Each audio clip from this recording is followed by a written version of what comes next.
Bon les gars, cette vidéo va être archi bancale. Je vous garantis pas de la qualité, sachant qu'en plus je viens de faire tourner mon appareil photo, donc la mise au point déconne, mais let's go.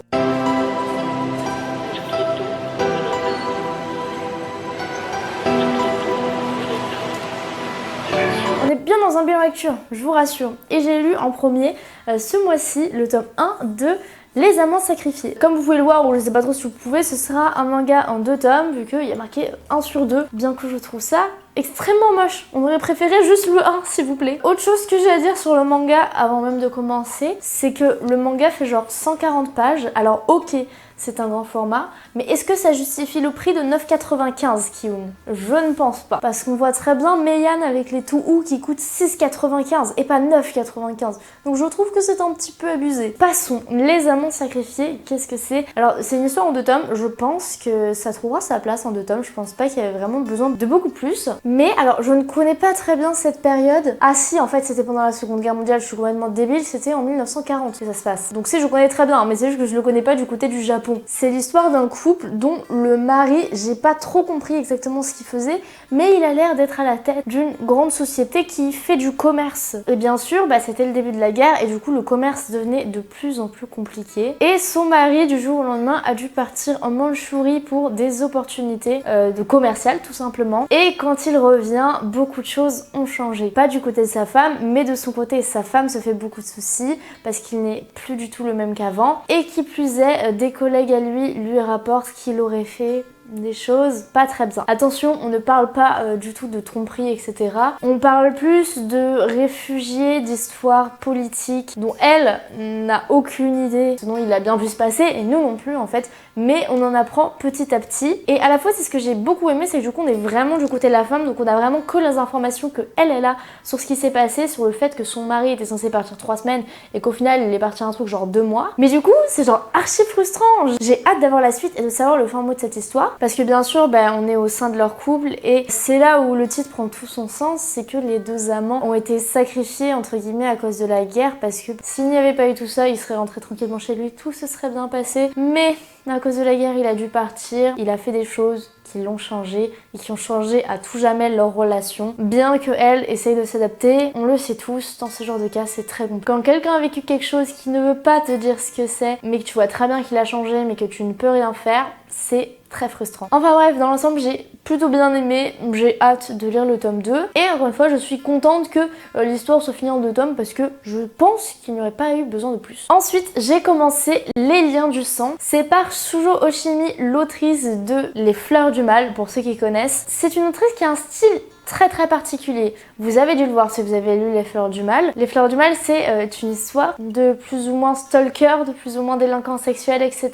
Et là, apparemment, dans Les Liens du Sang, on est dans une histoire très particulière car, comme vous pouvez le voir, c'est une mère qui a une relation très particulière avec son fils. Pour l'instant, dans le tome 1, mais je pense que j'ai pas du tout assez lu pour bien comprendre l'histoire, mais dans le tome 1, on voit juste que, effectivement, la mère le couvre un peu trop. Et on voit les gens extérieurs qui lui disent « Ouais, mais t'as encore un bébé à ta mère, alors que t'es un ado et il serait le temps de sortir des jupons de ta mère, etc. » Mais je vois très bien vers là où l'œuvre va nous emmener. On voit que la relation mère-fils, bien que pour le tome 1, a l'air relativement normale, si ce n'est une mère qui est proche de son fils, mais on voit que ça va tendre vers quelque chose de beaucoup plus malsain, de beaucoup plus bizarre, notamment à la fin du tome, quand la mère fait une dinguerie. Mais quand je vous dis une dinguerie, je vous dis qu'elle fait une dinguerie. Et bien sûr, son fils la protège et je pense que c'est là que tout va déraper et du coup j'ai hâte de lire la suite. Alors c'est des œuvres qui sont réservées à un public averti, qui peuvent être assez choquantes, je pense aux Fleurs du Mal qui peut être très choquant pour des adolescents, et Les Liens du Sang là ça a l'air d'être pareil. En fait c'est le genre d'œuvre,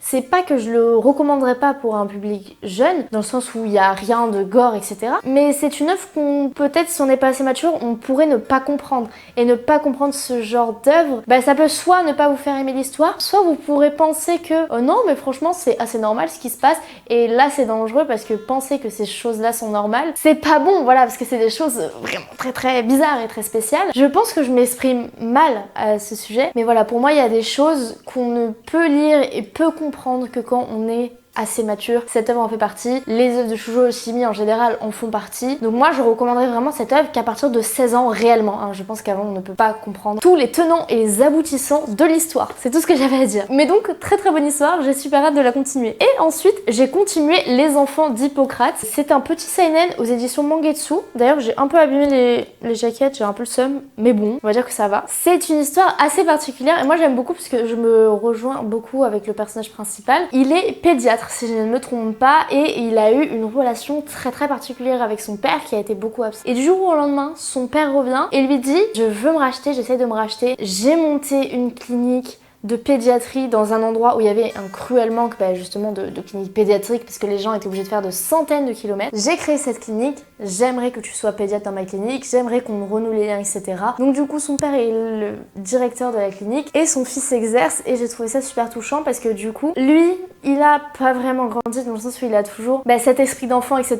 Donc que ce soit un médecin extrêmement compétent, ça fait de lui un très bon pédiatre parce qu'il comprend totalement les enfants et au-delà de les aider en tant que médecin, de les aider uniquement physiquement, il les aide aussi mentalement et on voit notamment dans cet homme, on a eu affaire à une jeune fille pianiste qui a eu un cancer tout simplement très jeune et qui était très connue en fait sur les réseaux et donc on voit tout ce truc de à la fois je veux pas montrer mon cancer, à la fois je vais être obligée parce que ça va fuiter à un moment. Qu'est-ce que mes proches vont ressentir? Elle c'est une ado donc forcément elle a un crush, qu'est-ce que mon crush va penser de mon cancer? Est-ce qu'il m'aimera toujours, etc.